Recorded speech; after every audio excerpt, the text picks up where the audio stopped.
Bonjour chers amis et bienvenue dans la vidéo numéro 15 de la série consacrée au logiciel Geniator. Aujourd'hui, nous allons voir comment fusionner deux petits fichiers en un fichier plus volumineux. Pourtant, vu qu'un petit fichier se manipule plus facilement qu'un gros, on peut se demander quel est l'avantage d'une telle opération. C'est qu'habituellement, les fichiers qu'on désire fusionner contiennent des individus apparentés.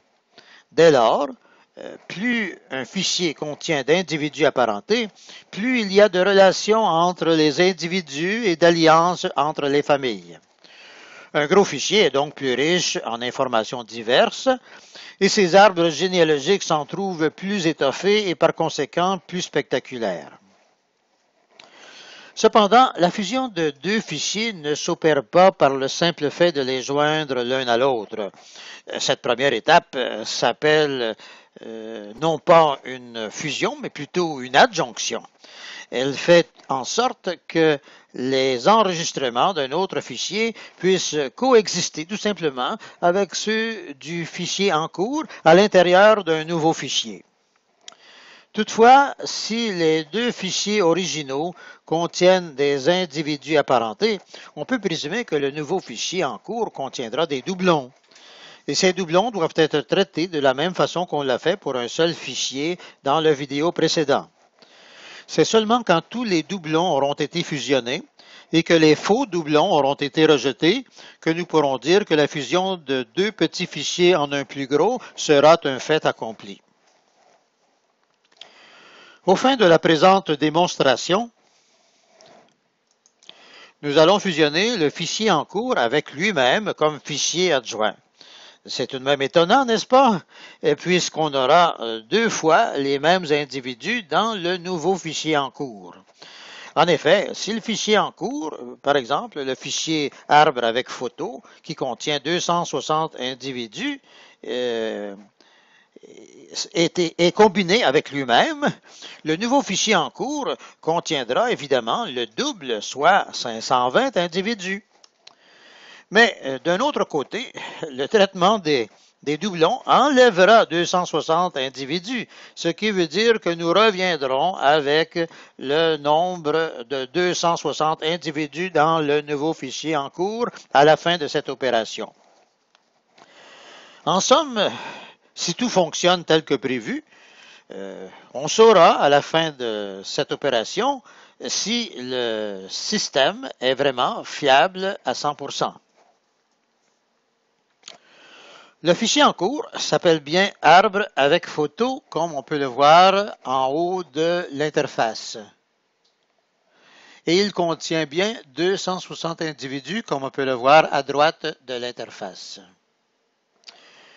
Je peux donc cliquer sur le bouton rouge des utilitaires, ici, et sur le bouton du module 6 au milieu de la page et qui se lit comme suit. Adjonction dans le fichier en cours d'un autre fichier provenant du dossier fichier de données. Alors, en ce qui concerne cette première page qui contient des recommandations, je l'ai commenté dans la dernière vidéo, donc je vais passer immédiatement à la page suivante. Ici, nous avons en bas de la page un résumé des opérations du présent module. Et vous reconnaissez sans doute les trois étapes que vous voyez ici, puisque ce sont les trois étapes dont nous avons parlé au cours du vidéo précédent qui concernait les doublons. Alors, cette fois-ci, nous avons ajouté une autre étape, et c'est celle-ci qui s'appelle adjonction d'un autre fichier. Nous aurons donc maintenant 4 étapes. Pour commencer la première, je clique sur le bouton pour aller choisir le fichier à adjoindre qui sera le même, comme vous savez.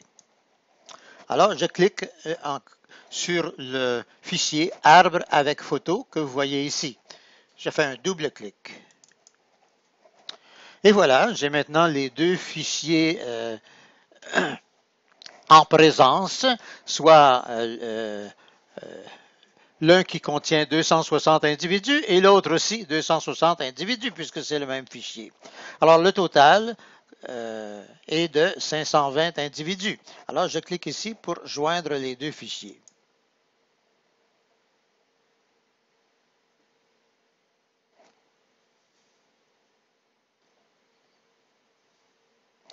Alors voilà, le nouveau fichier en cours contient maintenant 520 individus.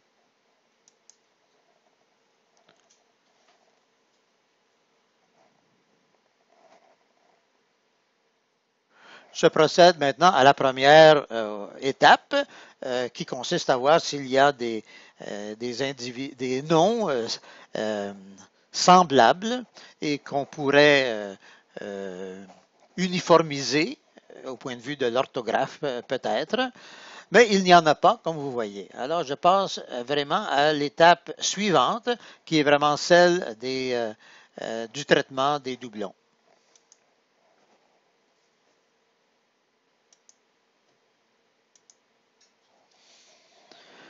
Alors tout d'abord, comme vous le savez, nous commençons par mettre en groupe de deux tous les noms identiques dans le fichier. Et ces groupes de deux s'appellent des duos. Ce ne sont pas encore des doublons comme vous savez, puisqu'il s'agit d'analyser les duos afin de déterminer s'ils sont des doublons, oui ou non.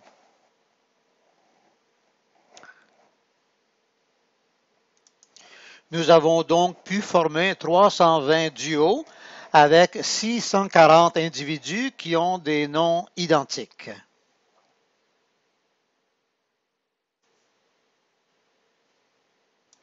Je ne fais que résumer ici ce que je vous ai dit dans la vidéo précédente au sujet des doublons.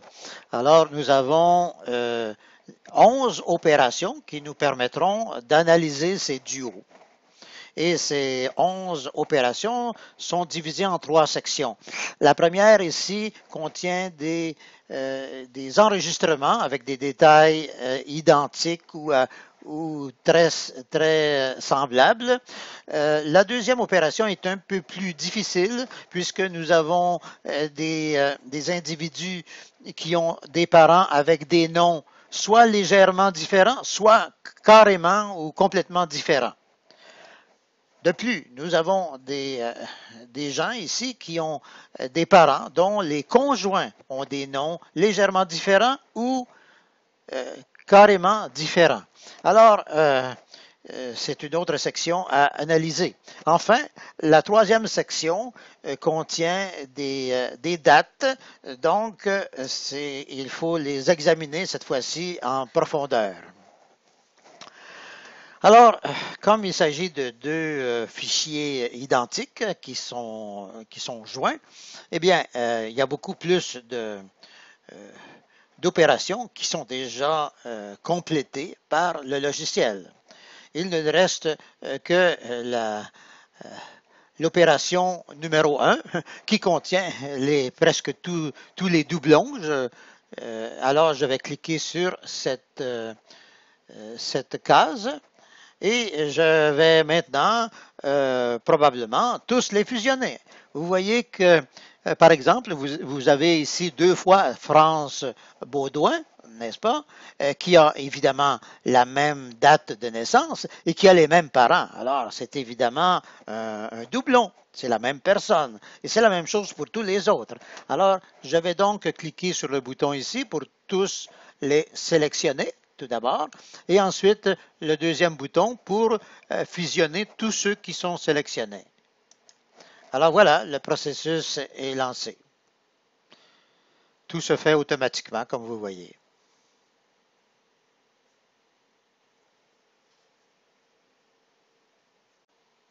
Alors voilà, les 260 duos ont été fusionnés et vous voyez que la première opération est passée du rouge au vert. Alors, tout est complet en ce qui concerne la première opération. Cependant, il reste 2 cases blanches qu'il faut examiner. Alors, je clique sur la première. Vous voyez que la première concerne des personnes qui ont des parents avec des noms complètement différents. Alors, il est sûr que ces gens-là ne constituent pas des doublons. Alors, je clique Et vous allez voir, j'ai ici par exemple Francine et Francine Breton.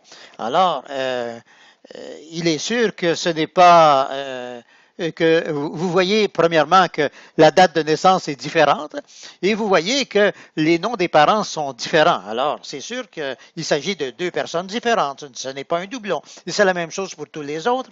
Alors, je clique ici pour tous les sélectionner et je clique ici pour tous les rejeter en tant que faux doublon.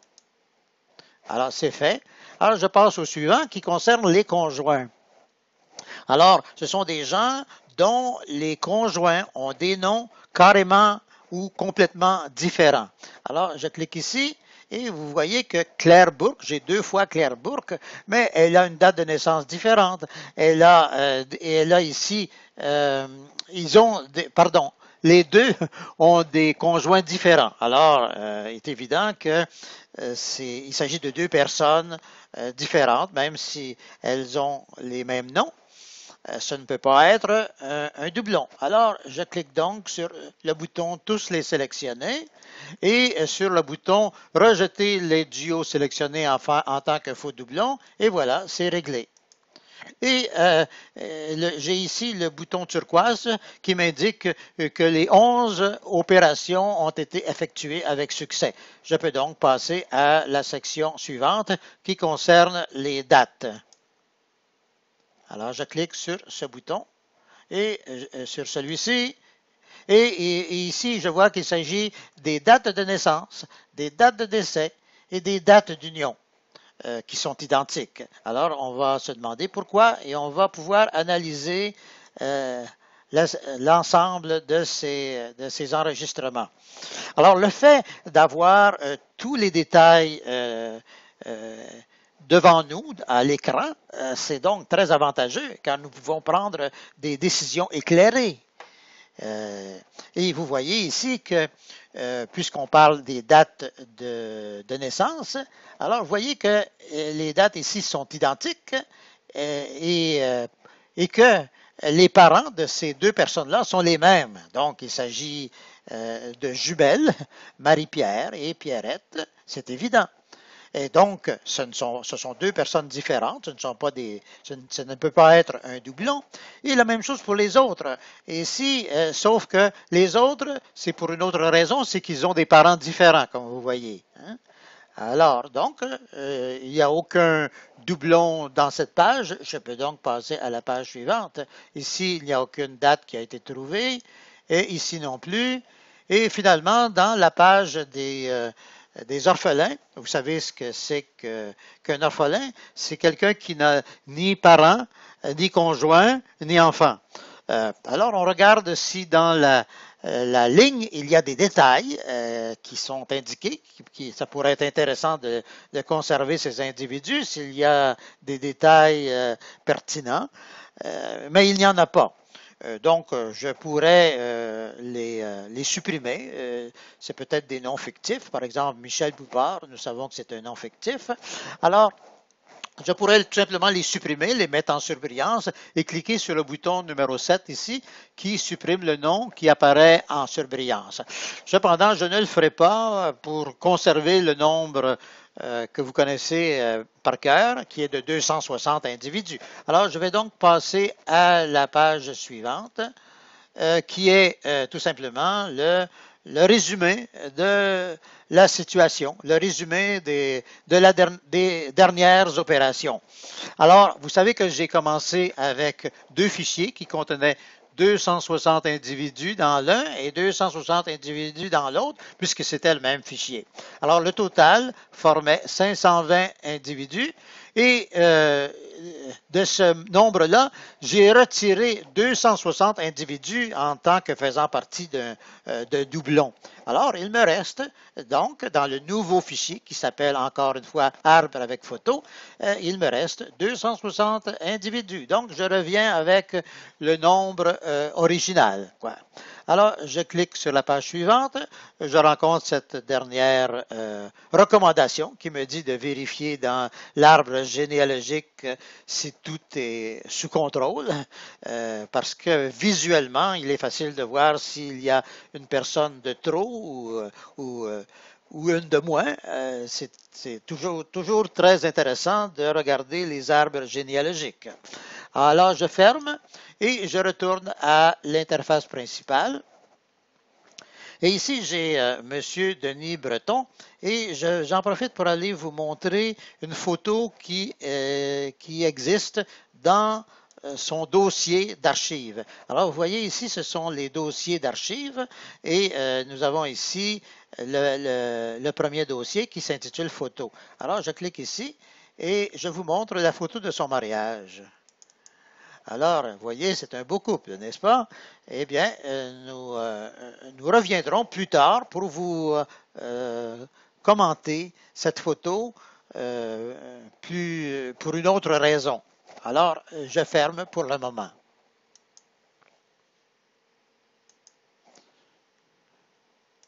Et je retourne à la liste des individus.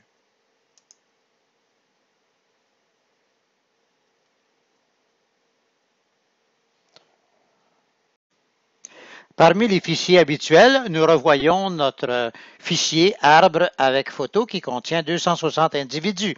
Mais attention, ça c'est le nouveau fichier, celui qui résulte de la fusion que nous venons de faire. Alors, quant à l'ancien fichier qui s'appelait encore une fois, arbre avec photo, je vais vous le montrer. Il existe encore. Alors ici, nous sommes dans les fichiers habituels. Je vais cliquer sur le bouton vert pour aller dans les fichiers en réserve. Et ici, j'ai les fichiers originaux. Alors, je vais donc double-cliquer pour ouvrir ce dossier. Et vous voyez que l'arbre avec photo, eh bien ici, ça c'est le fichier ancien. C'est la même chose, il contient exactement 260 individus, c'est exactement la même chose. Sauf que celui-ci, c'est l'ancienne version. Pour indiquer que c'est une ancienne version, ben, j'ai ici le C commercial qui m'indique que c'est une copie. Alors, ce symbole indique qu'il s'agit d'une ancienne version. Je pourrais cliquer sur cette photo pour la mettre en surbrillance et la renommer renommer ce fichier ici d'un autre nom. Et à ce moment-là, je pourrais ramener ce fichier avec un autre nom parmi les fichiers habituels. Et pour le faire, je n'aurais qu'à cliquer sur le deuxième bouton vert que vous voyez ici, qui est intitulé Transfert entre fichiers en réserve et fichiers habituels. Mais je n'ai pas besoin de le faire, évidemment, et je ne le ferai pas. Je vais retourner dans les fichiers habituels en recliquant sur le premier bouton vert que vous voyez ici. Alors, ici, parmi les fichiers habituels, eh bien, vous avez maintenant le nouveau fichier arbre avec photo qui contient 260 individus. Vous avez sans doute compris que le fait de fusionner un fichier avec lui-même n'est qu'un truc pour démontrer que le module 6 fonctionne avec précision, puisque, suite à la fusion des deux fichiers et le traitement des doublons, il a remis le premier fichier exactement dans l'état où il était avant cette opération. Nous pouvons donc maintenant fusionner avec confiance deux fichiers différents. Idéalement, nous devrions choisir deux fichiers apparentés, sans doute, car c'est là que réside l'avantage des fusions. C'est de prendre des fichiers légèrement différents et de les mettre ensemble. Mais pour ça, il faut qu'il y ait quand même une raison de le faire. Et la raison de le faire, il faut que le fichier contienne des individus apparentés. Or, dans les fichiers bonus que nous avons ici, eh bien, aucun de ces fichiers ne contient des individus apparentés. Ce sont des fichiers complètement différents, sans aucune relation.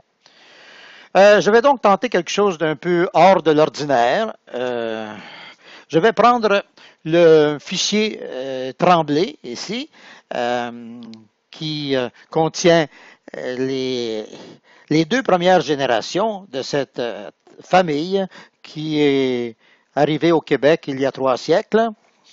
Et, et donc, ce fichier ne contient absolument aucune photo, évidemment. Et je vais le prendre comme fichier en cours, c'est-à-dire comme fichier de base. Et je vais le joindre avec un autre fichier qui n'a absolument aucun lien avec Tremblay. C'est celui-ci, arbre avec photo. Et nous allons voir ce que cela va donner. Alors, je double-clique ici pour le mettre dans l'interface comme fichier en cours. D'accord. Et je clique ici dans le bouton des utilitaires et je vais à l'article 6. Je clique ici et je clique ici et ici pour aller choisir le fichier en question qui est celui-ci, arbre avec photo, qui sera, voyez-vous, l'autre fichier, les tremblés, sera le fichier de base, c'est-à-dire le fichier en cours. Et ici, ce sera le fichier adjoint. Donc, les photos vont se trouver seulement que dans le fichier adjoint et non pas dans le fichier principal. Mais peu importe. Nous allons voir ce que cela va donner. Alors, je double-clique ici. Et vous connaissez le système. J'y vais rapidement. Alors, c'est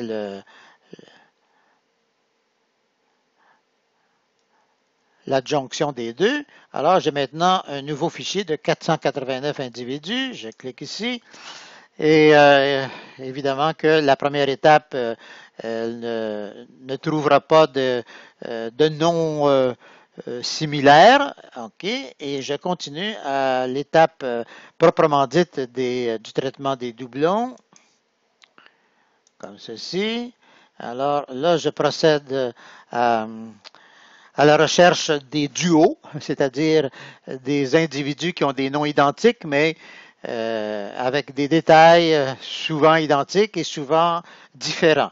Alors, et ainsi, nous allons examiner s'il y a des doublons parmi tous ces enregistrements. Alors, eh bien, comme il s'agit de deux fichiers qui n'ont pas d'individus apparentés, eh bien, vous voyez que presque toutes les cases ici sont de couleur érable, donc leur cas a été réglé par le logiciel. Alors, il nous reste ici seulement que deux cases en blanc.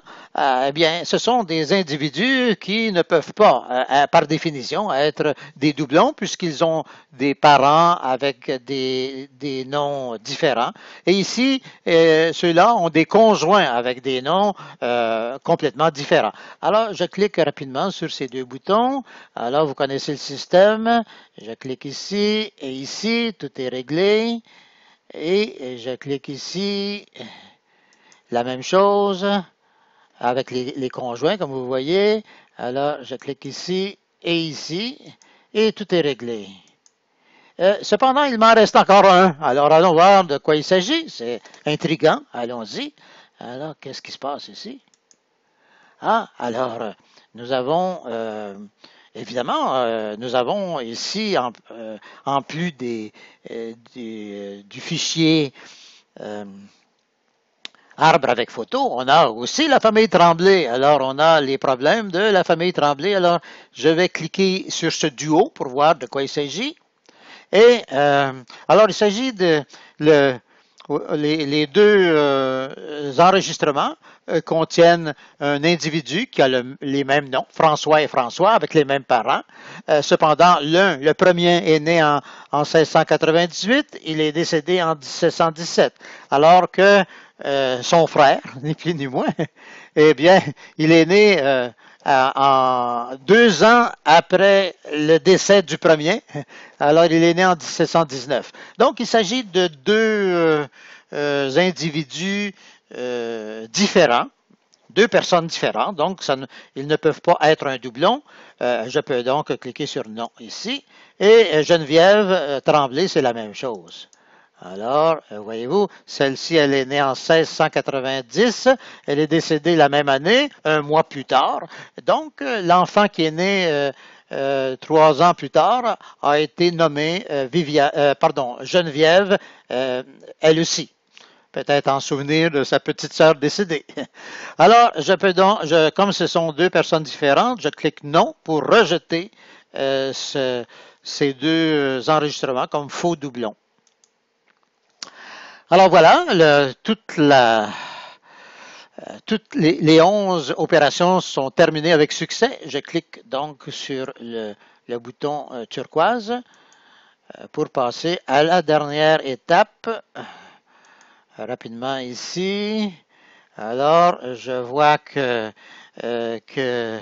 n'y a aucun doublon dans tous ces noms, même si les duos ont les dates de naissance identiques.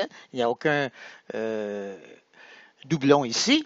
Et nous le savons grâce à tous les détails qui sont présentés devant nos yeux. Alors, c'est toujours, vous verrez que vous aimerez beaucoup ce système car il vous donne confiance. Et vous savez que s'il y avait des doublons, vous les auriez découverts facilement.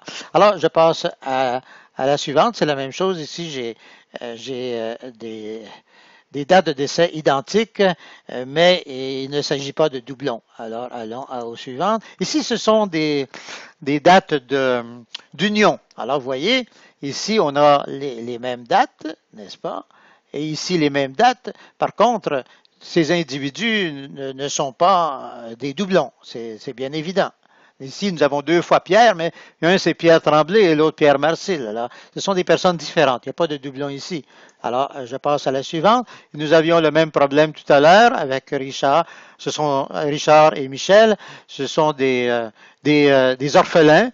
Et pour le moment, je les garde, mais je sais que ce sont probablement des noms fictifs. Alors, je clique ici pour terminer l'opération. Alors, j'ai le résultat, 489. Alors, je passe à la page suivante. Ça, c'est la recommandation pour les arbres généalogiques. Et je termine ici. Je reviens à l'interface principale et je vais voir, bon, évidemment que j'ai ici Louis Tremblay, nous arrivons dans la famille Tremblay, mais je vais aller dans la liste des individus et je vais aller rechercher Denis Breton. Alors, B et D, alors j'ai Denis Breton ici, je double-clique sur son... Alors, revoici Denis Breton que vous connaissez et je vais voir dans ses notes... et je vérifie dans le dossier des archives pour la photo et je regarde, il n'y a pas de photo. Pourquoi? Le savez-vous pourquoi? Je vous l'ai dit tout à l'heure. C'est que les photos se trouvaient dans le fichier adjoint. Et le fichier adjoint, il s'appelle arbre avec photo. Il n'a rien à voir avec le fichier en cours qui lui s'appelle Tremblay. Alors, les fichiers d'archives n'ont pas été transférés dans le nouveau fichier en cours. Et alors, comment pouvons-nous régler ce problème? Comment pouvons-nous récupérer cette photo de mariage pour Denis Breton? Alors, je vais vous le montrer immédiatement comment on peut le faire. Alors, tout d'abord, je ferme ici. Je ferme ici. Et bon, alors je vais aller vous montrer quelque chose tout d'abord. Si je fais une fusion comme ceci, et vous vous rappelez tout à l'heure que je vous ai montré le résumé des opérations que nous allions faire. Cependant, je ne vous ai pas parlé de ce cadre que vous voyez ici. Alors, je vous le lis.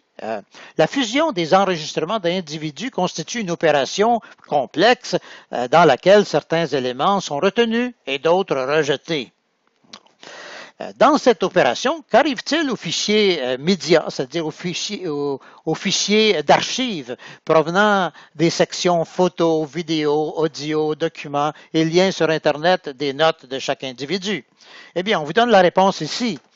Ceux qui accompagnent le fichier en cours initial, c'est-à-dire le fichier principal, suivent le nouveau fichier en cours parce que c'est le même nom de fichier. Mais ceux qui accompagnent le fichier adjoint, eh bien, ne peuvent pas être transférés dans le nouveau fichier en cours, puisque le fichier adjoint, lui, va devenir un ancien fichier, on ne s'en occupera plus. Alors, cependant, on vous donne la solution. Vous pouvez combler cette lacune en procédant comme suit. Tout d'abord, choisissez comme fichier en cours le fichier dans lequel vous désirez copier les fichiers spéciaux ou médias ou d'archives et utilisez le sous-module 13.7 des utilitaires grâce auquel vous pouvez réaliser cette opération sans risquer de perdre aucun de ces fichiers. N'est-ce pas merveilleux? Alors, nous allons faire l'expérience immédiatement. Alors, j'annule ici. Et je vais me rendre tout simplement au module 13 ici, 13 comme ceci, et je vais prendre le sous-module 7, copier les photos, vidéos et documents des notes du fichier d'origine dans les notes du fichier en cours. Et le fichier en cours, c'est celui dans lequel nous sommes présentement. Alors, nous allons voir. Alors, le fichier en cours, c'est le fichier de base. Cette fois-ci, c'était Tremblay, Québec, comme vous savez. Et alors, je vais aller chercher l'autre fichier, le fichier adjoint, qui maintenant est devenu un fichier ancien. Alors, les fichiers anciens, ce n'est pas parmi les fichiers habituels que je vais les trouver. C'est parmi les fichiers anciens qui sont représentés par le bouton vert que vous voyez ici. Alors, je clique ici et j'ai le fichier ancien devant moi. Alors, je clique donc sur Arbre avec photo, comme ceci. Et voilà, vous voyez que dans la case numéro 1, le fichier arbre avec photo s'est inscrit. Et en même temps, dans la case numéro 2, j'ai le dossier dans lequel se trouvent les photos. Alors, tout est là. Je n'ai qu'à cliquer sur le bouton numéro 1, effectuer la copie des fichiers spéciaux dans les notes du fichier en cours. Alors, je clique ici et tout va se faire automatiquement. Alors, sans aucun problème. Et avec sécurité, évidemment.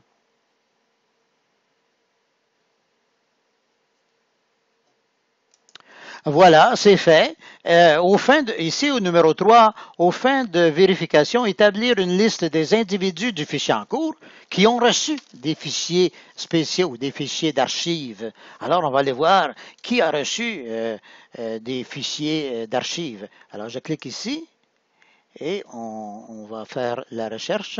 Et alors voilà, ici il n'y en a pas beaucoup, il n'y en a qu'un seul, évidemment, ce n'est qu'une démonstration. Alors vous voyez que M. Denis Breton a reçu des fichiers d'archives. Alors on va aller le voir, Denis Breton. On va quitter et nous allons aller dans l'interface principale, comme ceci. Et nous allons aller voir Denis Breton. Et nous allons ici dans son fichier d'archives. Comme ça. Ah, vous voyez que la photo est bien là. Hein? Le transfert a été opéré d'une façon efficace, comme vous voyez. Alors, je clique ici pour le voir une autre fois. Alors, et donc, la preuve est faite.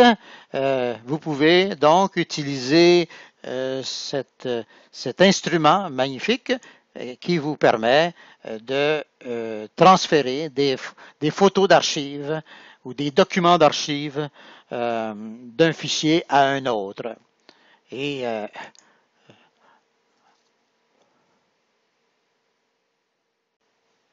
dans le présent vidéo, nous avons vu comment fusionner deux petits fichiers en un fichier plus volumineux. Mais dans le prochain vidéo, c'est-à-dire le vidéo numéro 16, nous verrons l'opération inverse qui consiste à extraire d'un gros fichier plusieurs petits fichiers. Alors, je vous invite à visionner ce prochain vidéo qui sera un excellent complément pour celui que vous venez de voir aujourd'hui. Alors, sur ces mots, je vous dis à bientôt.